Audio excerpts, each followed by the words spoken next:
What's up, everyone? It's Fuzzy. Welcome back to yet another MLB recap. Cal Raleigh hit a home run that was so rare. Only Mickey Mantle can say he's done what Cal Raleigh has done this year. Oh, by the way, in that same game, Fernando Tatis Jr. finally broke out of his drought. He hit his first home run in over a month. We also have one of the most passionate ejections of the year. It ended up with gum on the field and a coach getting clipped by a bat from his own player. The Rays poured, actually, no, that's not the right word. They dumped salt in the wound of that Junior Caminero trade with Cleveland. It's shaping up to be one of the worst trades of all time. Christian Yelich might actually just be back on a Hall of Fame pace, and Bellinger, man, it feels like 2019 again to see both of these dudes having monster campaigns. So we'll talk about all of that and more in today's MLB recap. We recap every baseball game almost every single day, so thank you so much for growing the game of baseball with me by leaving likes and hitting that subscribe button. It means a lot. Oh, and by the way, don't forget to save yourself 20 bucks off all of your tickets on SeatGeek with code Fuzzy. And if you've never tried Underdog Fantasy, football's around the corner, playoff baseball's around the corner. Download Underdog Fantasy, put in $5, and they'll match your $5 with $50 instantly.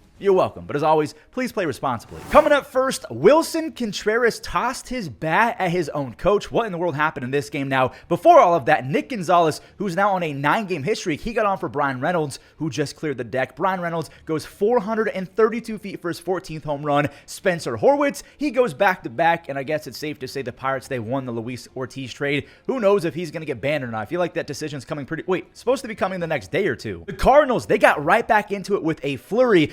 Mason Wynn and Willson Contreras, who actually contributed in this game aside from the whole bat in his coach's face thing, that is a 2-run single. Gorman's double made it 5-4, and Thomas Sajaci made it a 6-4 game. Now the Pirates, they did grab one of those back on a sac fly, so that's why it's 6-5 St. Louis. Alec Burleson got on ahead of Willson with his third base hit of the game, and I mean, this baseball was completely in the zone. I don't know why Willson was barking back. So the umpire, he said that I ejected Willson because he told me to F off. Wilson's like, no, I did not. No, I did not.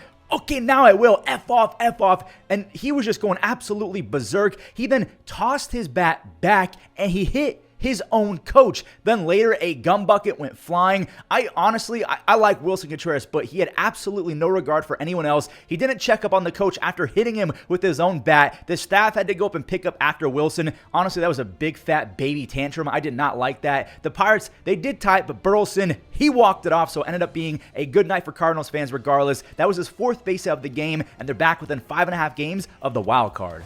Okay, now we can show Big Dumper's 50th home run. It is so crazy to say out loud that one of the best framing catchers, who also has a hose piece and controls the run game with the best of any of them, also has 50 home runs as a switch hitting batter. He joins Mickey Mantle as the only two switch hitters ever to have 50 home runs in a single season. Cal also just became the first ever to have 20 plus home runs from both sides of the dish. And also, one more piece of history, he joined Ken Griffey Jr. as the only Mariner ever to have 50 home runs in a single season. So just history across the board. The Padres, they know likey. They got Angie, Gavin Sheets, and Jake Cronenworth. They went yard in the second inning, so the Padres are up a run. Nando made it a 3-run lead. The drought is over. That is Fernando Tatis Jr.'s first home run since July 24th. And man, the home run derby, I guess it was a few weeks late. Seattle is now hosting their own derby. Polanco made it 5 home runs in the first 2 innings. That started the momentum flip, so JP Crawford had a double play to even the score. Josh Naylor, he drove in a run as well, and Polanco, he then stole the lead back and added more. Polanco, he snuck it down the line for a 2-run double. JP Crawford, he got a baseball to fall as well. It's a 9 spot. That ball just snuck in ahead of Fernando Tatis Jr. So again, it's a 9 spot. Ramon, he did hit his 20th home run. He has 16 runs batted in 23 games as a Padre, but the Mariners, they do win it. They've won 2 in a row. The Padres, they could really use a Cincinnati win over the Dodgers coming up next. Andy Pages said no to that. He punished not 1, but 2 baseballs, and they were both off of the nasty Hunter Greene. So Andy Pages is a 24-year-old who now has 23 home runs, 73 runs batted in, 13 stolen bases, and 8 outs above average defensively. He's a monster. By the way, look at who got on for Andy Pages before that second home run. Michael Conforto got on base, which is like seeing a full moon. Anyways, Pages, he was involved in more runs, but there's no RBIs in this clip. It's 5-0 on Ellie De La Cruz's 20th error. I thought Volpe was 17 was a lot. Ellie, he made a lot of errors last year, but he was also really good defensively. This year is not the case. Mookie.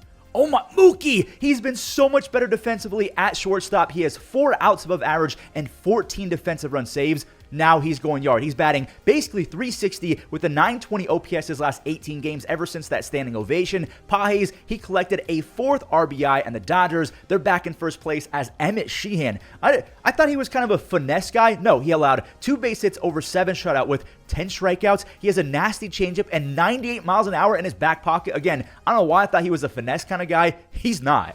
So I think it's safe to say Bellinger is no Juan Soto, but like, he doesn't need to be to fit what the 2025 Yankees need. He's been a defensive monster with 6 outs above average, and he had another multi-hit, multi-RBI game. The first RBI on a sac fly. Ben Rice, he erased a baseball from the timeline. He goes 435 feet. He has 21 home runs and an almost 130 OPS plus. Judge, he went with the MLB The Show 19 or 21 approach. I don't remember what year was just late B great. That is a 2-run ground rule double. Bellinger, he's going to add 2 more as well. He's on pace for 30 home runs and 98 runs batted in. Jazz, he's on pace for 33 and 29. That's 33 home runs and 29 stolen bases. He has to stay in pinstripes because listen to these stats. In 145 career games as a Yankee, he has 36 home runs and 40 stolen bases. Over a full 162, he's a 40-40 player in pinstripes. Cam Schlittler, dude, it must be nice to be 6'6", someone who can throw 100 miles an hour and punch out 8 across 6 scoreless innings in the Bronx. Jason Dominguez, the Martian, he went to space. No, actually, that ball was hit so high. It's a 3-run home run. He's up to 10 home runs and 21 stolen bases. Washington, they made it seem a little bit closer on a Jacob Young grand slam. It took a few extra moments, but the Yankees, they do end it by a score of 10-5. So again, it seemed closer than it really was. If Boston does not beat Baltimore, the Yankees will actually regain the top spot in the wild card. Roman Anthony, goodness, the exit velocities, the barrel rates, the bat speeds. This kid is an actual freak of nature. He just became the youngest Red Sox ever with a leadoff home run. Babe Ruth didn't do that. I'm sorry to remind you guys that he was a Red Sox. Ted Williams didn't do that. Roman Anthony, the youngest ever to do that. Colton Cowser, whoa, he single-handedly put the Orioles in front. He had 3 RBIs before the 4th inning. That's his 3rd home run his last 4 games. He has 8 RBIs over a 6-game hitting streak. And again, it's 3-1 because of his efforts. Jaron, he matched Colton with 1 swing, a 3-run home run. I was live on playback with Cougs46 for both of the home runs from Roman and Jaron. Make sure you guys go download playback and follow us. Our room is called The Show. It's been a lot of fun. We just watch live baseball. It's awesome. Garrett Whitlock got in a little bit of trouble. The tying run was at second, but then he morphed back into the Warlock. He had 3 strikeouts to end the 8th. Chapman, he has 25 saves, and get this, he is not allowed, let me knock on wood so I don't jinx it. He has not allowed a base hit since July 23rd, over a month ago. He has a 3.7 hits per 9 this year. He's pitching like 2019 Brandon Workman. If you're a Red Sox fan, you'll understand that. So the Red Sox, they stay a half game ahead of the Yankees for first place in the wild card.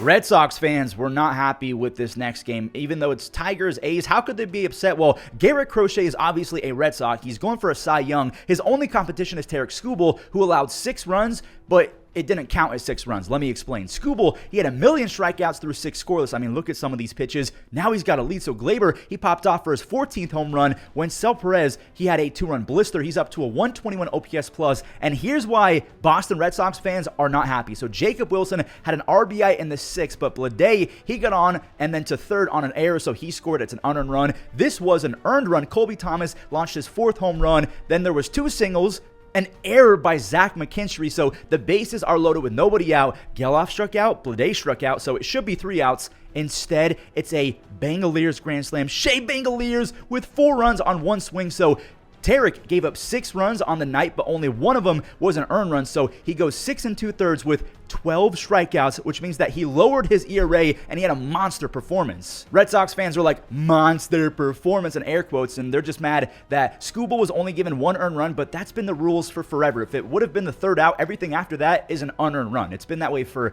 as long as I can remember. First name Nick, last name Kurtz. There he is again, the big Amish with a pinch hit 2-run Oppo Taco. He has 70 RBIs and 27 home runs his first 91 games. Let's talk more about Skubal and Crochet because the A's won big. That was a fun game. So Tarik Skubal has a 2.28 ERA, which is better than Garrett Crochet's 2.38 ERA. Tarik also has more strikeouts, 212 to 207. Tarik also has a mind-bending 1.4 walks per 9 and a 6.5 hits per 9. Both of those beat Garrett Crochet. So if Tarik would have actually imploded and had most of those runs count against his ERA, yeah, maybe Garrett would be ahead. But alas, they were credited as earned runs. So Tarik, he's still I don't want to say way ahead, but he's ahead in every single category that matters. Jays fans, man, they owe me big time for the reverse jinx coming up later in this game. So this one started with a Bo Bichette RBI single to score George Springer. Bo and Trey Turner, by the way, are the only guys on pace for over 200 base hits. Varsho added another RBI, and fast forwarding to this, Alejandro Kirk is as clutch as it gets. 2 strikes, runners in scoring position or 2 outs, it does not matter. Kirk has 11 home runs and a 360 on base. Andruw. Here's the reverse jinx in action. He hit one 422 feet on his own bobblehead game. So if you see my tweet right here, I basically inferred that he's been atrocious, awful. He had 3 home runs in the first week of the season, only 2 since that point. And WRC plus wise, he's been the 3rd worst in baseball. And of course, he breaks out with the home run, the longest I think of his career in the same day. Now Matt hit one over the wall.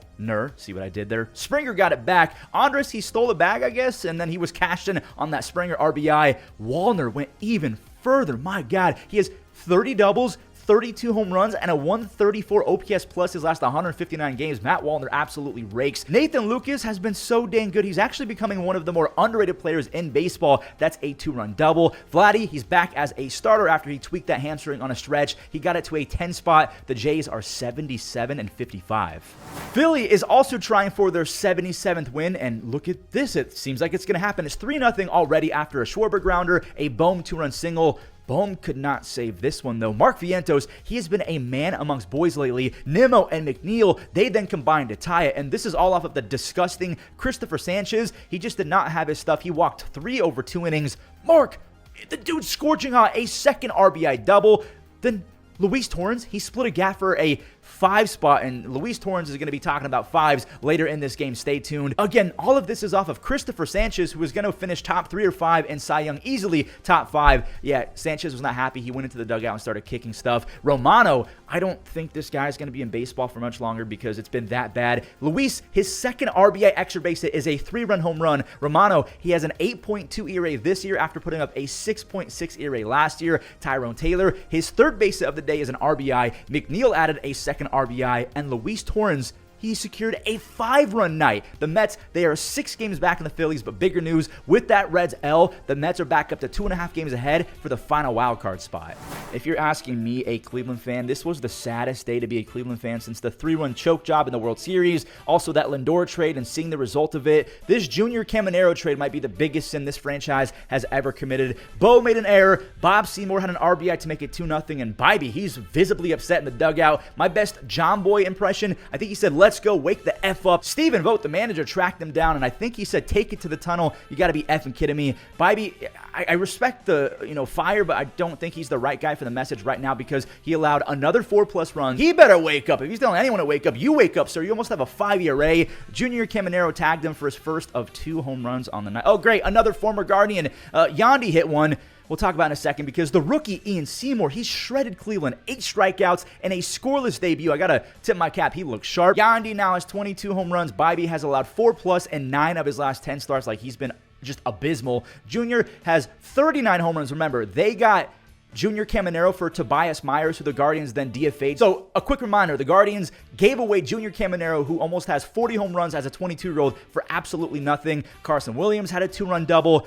And just Jake Mangum kept it scoreless, so the Guardians have lost 6 in a row. They're 1-9 their last 10. They've been shut out for 28 innings in a row. Like, the Guardians, they should be absolutely embarrassed. Check this out.